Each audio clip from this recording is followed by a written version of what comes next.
floor is yours. Thank you. So, yeah, our paper is about the electoral consequences of the financial and economic crisis in Europe. And this is the outline of the presentation. I will first introduce the topic. Then I will briefly introduce our main expectation, distinguishing between those more related to the economic voting field and those more related to party system change. Then I will present an overview of the results. And finally, I will conclude. So, what is our goal here? Our goal is to assess the impact of the crisis on citizens' voting and on the patterning of conflict in European party systems. And to do so, we take cues from two perspectives mainly. On the one hand, from the economic voting literature, and on the other hand, from cleavage theory and party system change theory. So, which are our main expectations related to economic voting? So, it's well established today that economic voting happens even in normal times, so there's no need for a big economic shock for economic variables to have to be a good predictor of voting for the incumbent. So we think if that is the case, in a situation of great economic turmoil like the Great Recession, one would expect the economy to be more salient and citizens to be paying more attention to the economy. So therefore, one should expect economic variables to have a greater impact on the success or non-success of incumbent parties. Then, and this is the classical hypothesis of the reward punishment model, we expect that the greater the impact of the Great Recession, the greater the punishment of incumbents. And then third, we expect the timing of elections to have an effect on the success of incumbent parties, because we think that in elections that were held farther away from the fall of Lehman Brothers, the punishment of incumbents should be maybe greater than in those that were held close to the fall of Lehman Brothers. And we think this way mainly because at the beginning of the crisis, governments may have been more successful at claiming that they were not responsible for the crisis and there was not much that they could do. But as the crisis went on and governments proved to be ineffective in solving the economic problems, it might be that citizens have started holding governments more accountable. And finally, building on the relative deprivation theory, we believe that it's the relative decline in performance what is going to be decisive for incumbent support. And accordingly, we expect the macroeconomic conditions critical for electoral punishment to be different between Western Europe and Central and Eastern Europe, because the relative decline in Central and Eastern European countries was much more important in terms of economic growth, while it was much more important in terms of unemployment in Western countries. And that's why we expect GDP growth to be the critical condition for incumbent success in Central and Eastern Europe, while we expect unemployment to be the critical condition in Western Europe. And then moving to our expectations with regard to party system change, our main expectation is that the economic crisis is going to accelerate the trends of decreasing support for mainstream parties that have been happening in some European countries for quite a long time now. We expect this because we expect the economic crisis to increase the pool of economic losers to which non-mainstream parties usually appeal, and also because the crisis, and as someone has said before this morning, is likely to erode the perception that mainstream parties are the parties that are the best parties to handle with economic problems. And of course, we expect that this acceleration is going to be greater in countries hardest hit by the crisis.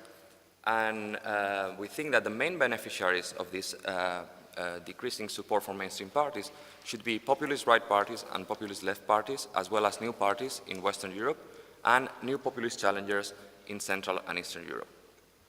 And partly as a consequence of this decreasing support for mainstream parties, we expect that after the crisis we should see a greater degree of party system instability in Europe, which would be translated in an increasing volatility.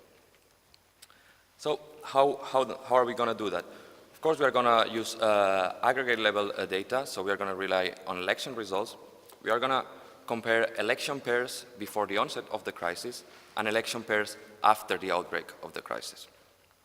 We are going to use data from 27 EU member states, plus Iceland, Norway, and Switzerland. And we have 3 units of analysis: the party of the chief executive, the government coalition, and the party system as a whole. And in all of our analysis, we distinguish between Western Europe and Central and Eastern Europe, mainly due to their differing economic trajectories and also to their differences in party system stability and so on.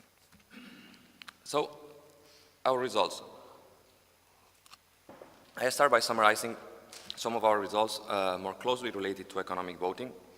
And I start with some bivariate relationships in which we could start seeing whether the effect of economic variables has changed after the crisis. And here we see the relationship between GDP change and vote for the Prime Minister in Central and Eastern European countries. And we see that the effect has become, the relationship between GDP growth and support for the incumbent parties has become much more stronger after the outbreak of the economic crisis. In Western European countries, this is not the case. The relationship has remained more or less the same, but as we expected, the relationship between GDP growth and support for the incumbent is much weaker after the crisis in Western Europe than in Central and Eastern Europe. I'm not going to show this, but it is in the paper if you are interested. Then, moving to Western Europe, what we see is that the relationship between change in unemployment and vote for the incumbent parties has become much more stronger after the crisis. Even if we exclude these three countries, Spain, Ireland, and Greece, which are the countries where unemployment increased the most, the relationship, of course, becomes weaker, but it is still much stronger after the crisis than before the crisis. And finally, show some results with regards to the budget balance, which we think should be a crucial variable in this crisis, which in some places has been labeled as a deficit crisis.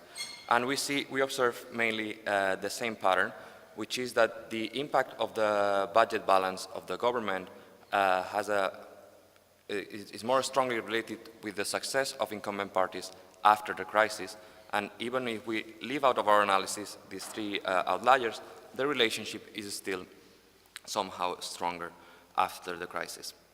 So now moving to multivariate analysis, what we do is to use this difference in vote for the Prime Minister as the dependent variable. And since we have a very limited number of cases, because we are only using post-crisis elections, we try to keep the number of independent variables as limited as possible. So we only put in our models those variables that, through the bivariate analysis, we identified had an impact on incumbent vote in each part of Europe. So the first result that stands out from this table is that belonging to the Eurozone has a different effect in Western Europe than in Eastern Europe. So in Western Europe, governments are punished due to their belonging to the Eurozone. So in countries that belong to the Eurozone, governments are punished more heavily than in those that do not belong. While in Eastern Europe, we see the opposite pattern. Governments are rewarded for their belonging to the Eurozone. And one could think that a potential explanation for this differing pattern could be that in the West, belonging to the Eurozone is associated with the imposition of austerity measures, while in the East, belonging to the Eurozone could still be seen as a success of the incumbent governments, given the recent accession of the Eastern European countries to the Eurozone. Then we observe something that we've seen through the bivariate analysis, which is that in the West, unemployment has a great impact on support for the incumbent, while in the East, growth is also associated with the support for the incumbent and has the expected sign. And here we introduce a new variable, which measures whether the IMF stepped in a country between the two elections that we consider.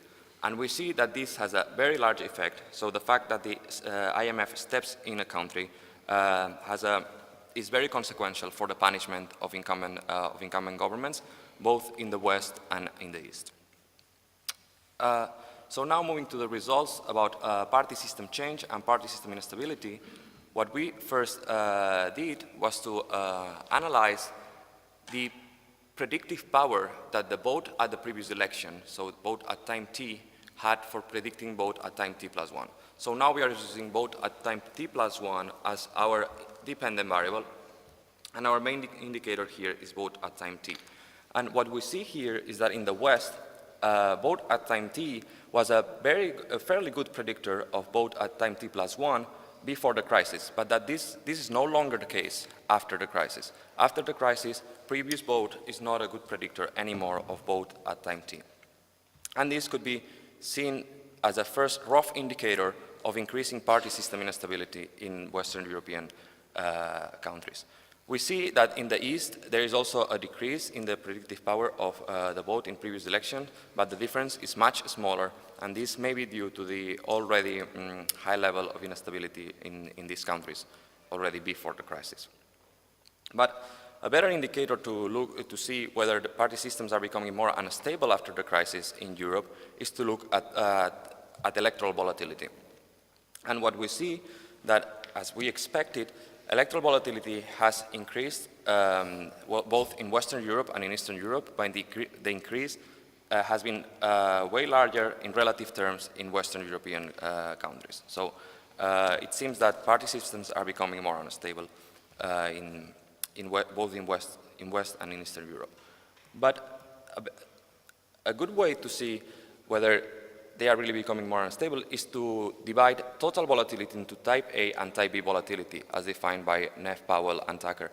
Type A volatility is that volatility related to the entry of new parties in the party systems and exit of all parties from the party system. And what we see is that after the crisis, type A volatility represents a greater share of total volatility. So, and this could be taken as a good indicator of party systems becoming more unstable and that something is going on after the crisis in European party systems, both in the West and in the East. And what we found as well was that increases in volatility, at least in the West, were much higher in those countries that were hardly hit by the crisis, and that unemployment growth and as well as IMF intervention was a very good predictor of both type A and type B volatility. And now moving to the analysis of whether the crisis may be eroding the support for mainstream parties. Here we have a graph where we can see the difference in support for mainstream parties comparing the last elections in the crisis and the first or second election for some countries in post-crisis elections. And we see that in almost all Western European countries, mainstream parties have been losing support after the crisis. Only in three countries they have gained support after the crisis. And we see that at the top of the graph are located those countries most hardly hit by the crisis. Here we only conduct the analysis for Western Europe because we think it makes no sense, very much sense, to define mainstream parties in Central and Eastern Europe because party systems are much more volatile and much more changing. So we restrict for Western Europe for this part of the analysis. And another way to look at whether support for mainstream parties has eroded and to look at the effects of the crisis is to look at more long-term, long trends of support for mainstream parties. And what we see is that in Southern Europe and Central Europe, a different pattern emerged. So in Southern Europe, up to the crisis, support for mainstream parties was increasing or remaining stable, while with the onset of the crisis, this pattern changed abruptly and support for mainstream parties really went down. While in Central Europe, what we see is that the pattern of erosion of mainstream parties has been going on for some years, which is something that we knew from previous literature, and the crisis may be only accelerating this trend. So there's not such a large effect, but the crisis may be only accelerating this erosion of mainstream parties that we were observing before the onset of the economic crisis. And lastly, what we've done is to look at whether there's been any party families that have gained with the crisis, so whether after the crisis there are some specific party families that have increased their share of votes, or whether there's been some party families that have lost after the crisis. Through this analysis that we conducted through regression analysis, which I'm not going to show in order to keep with the time limit, the first thing that emerged was something that is not new, which is that parties that led or participated in the government were heavily punished during the crisis, no matter to which party family they belonged. And then in Western Europe, we saw that the main beneficiaries of the crisis were mainstream parties that were not part of the government. So those mainstream parties that were not part of the government seem to have gained some votes after the crisis, then populist right parties and also new parties. However, their gains were moderate at best. And as we have heard this morning, this may be because the full consequences of the crisis have not been realized yet, and it may be that if the crisis continues, there will be more party families that will gain votes. But up to this point, there were some party families that gained some votes, but these gains were rather moderate.